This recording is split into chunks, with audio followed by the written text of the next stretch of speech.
En el transcurso de la historia, el hombre se ha encontrado frente a nuevos descubrimientos que han convulsionado sus conocimientos. Durante milenios, todos estaban convencidos de que la Tierra era plana, es decir, que al llegar a un punto determinado, los objetos se caían. Además, habría sido totalmente ilógico pensar que se podía seguir caminando cabeza abajo. ¿Quién podría sostener algo tan absurdo como eso? Otra cuestión absurda habría sido pensar que en la Tierra pudiese ser al mismo tiempo de día y de noche. Es decir, que mientras algunos trabajaban bajo el sol, para otros era de noche. Todavía era más absurda la idea de que pudiera existir un punto de la Tierra que, una vez cruzado, hiciera retroceder un día. En cambio, hoy sabemos que volando, por ejemplo, de Tokio a Honolulu, se cruza la línea de la fecha y se retrocede en el calendario.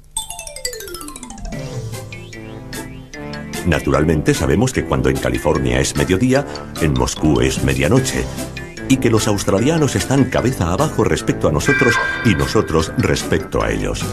En el pasado, todas estas cosas estaban fuera del alcance de la experiencia humana y, en consecuencia, parecían incomprensibles. Actualmente, a nosotros también nos parecen incomprensibles las paradojas del espacio y del tiempo derivadas de la teoría de la relatividad, precisamente porque están fuera de nuestra experiencia cotidiana. Por ejemplo, ¿cómo es posible que cuanto más cerca se está de la velocidad de la luz, más lentamente transcurre el tiempo? ¿Cómo entender que si un astronauta viaja durante un tiempo a una velocidad cercana a la de la luz, cuando regrese a la Tierra encontrará a su hermano gemelo mucho más viejo que él? ¿Y cómo es posible que a esta altísima velocidad un objeto se contraiga aumentando su masa? El hecho es que estas paradojas nos parecerían totalmente normales si formaran parte de nuestra experiencia cotidiana. Pero esto no sucede por una sencilla razón. Estos fenómenos se hacen evidentes únicamente al viajar a velocidades muy cercanas a la de la luz, y estas velocidades están más allá de nuestra capacidad.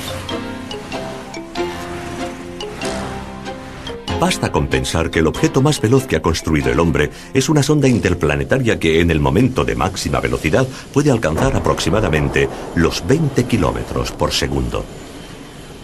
Pues bien, la luz es 15.000 veces más veloz. 300.000 kilómetros por segundo, es decir, que un vehículo interplanetario actual comparado con la luz se encuentra en la misma situación que una tortuga en relación a un reactor. Es 15.000 veces más lento. Por esta razón, nunca hemos podido entrar en la zona mágica en la que tienen lugar estas paradojas.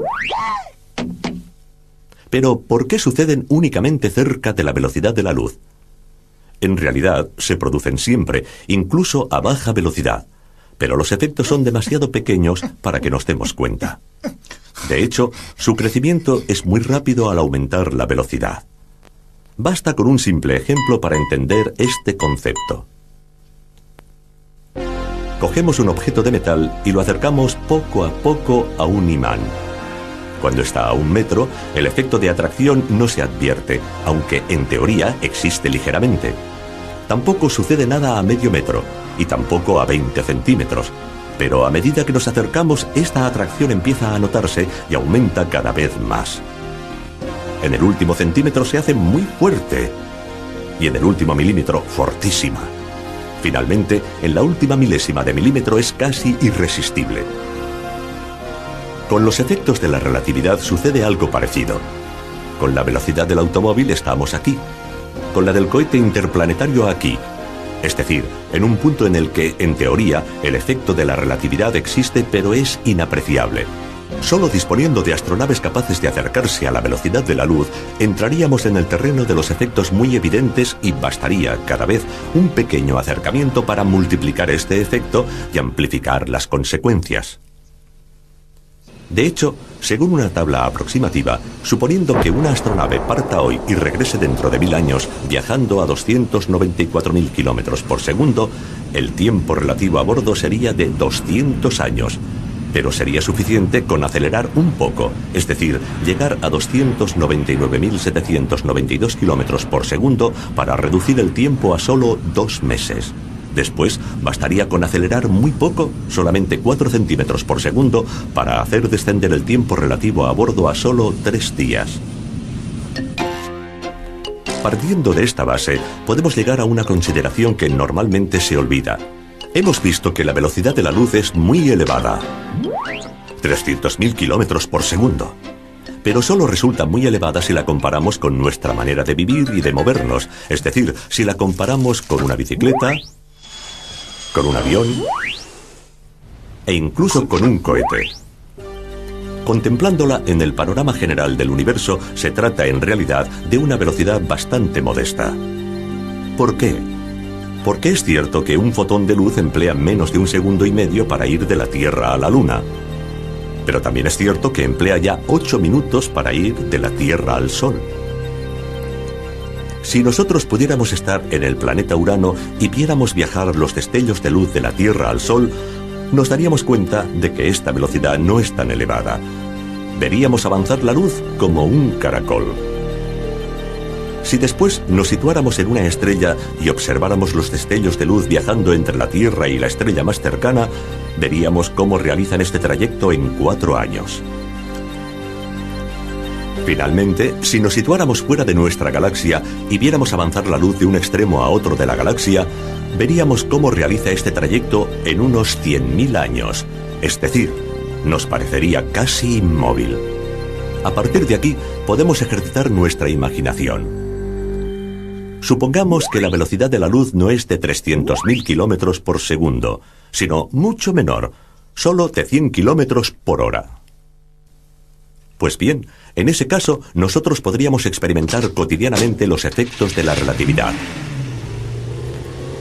Por ejemplo, podríamos ver cómo un automóvil en la carretera se contrae a medida que aumenta la velocidad y no consigue alcanzar jamás los 100 kilómetros por hora, que serían un límite insuperable, ya que, para que el coche acelerara a esa velocidad, sería necesaria una energía infinita.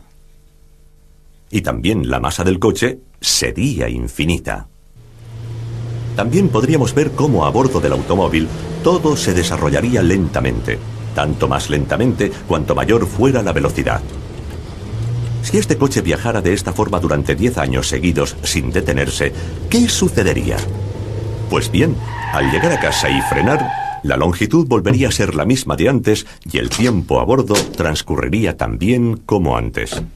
Pero, mientras que para la gente que se quedó en casa habrían pasado realmente 10 años, para los que estaban a bordo habría pasado mucho menos tiempo, quizás solo 10 semanas o 10 días, según la velocidad, debido a la mayor lentitud del tiempo, y en consecuencia, a la mayor lentitud de la vida y de los procesos vitales.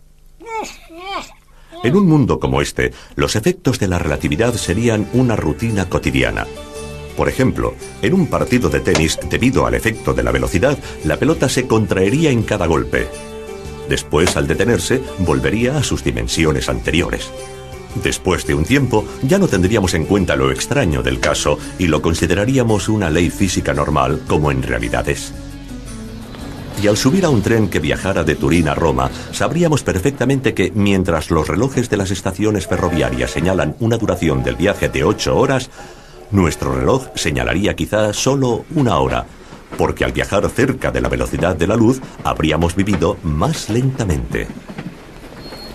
Y cuando hubiéramos llegado, volveríamos a situar las manecillas correctamente, tal como hacemos al bajar de un avión que ha atravesado distintos usos horarios. En resumen, los efectos de la relatividad ya no nos sorprenderían si viviéramos en esta dimensión que en realidad no podemos experimentar porque la velocidad de la luz es demasiado elevada para nosotros. Naturalmente, permanece un gran interrogante, un enigma que sigue desafiando nuestra mente. ¿Por qué sucede todo esto? ¿Por qué motivo cambian el tiempo y las dimensiones con la velocidad?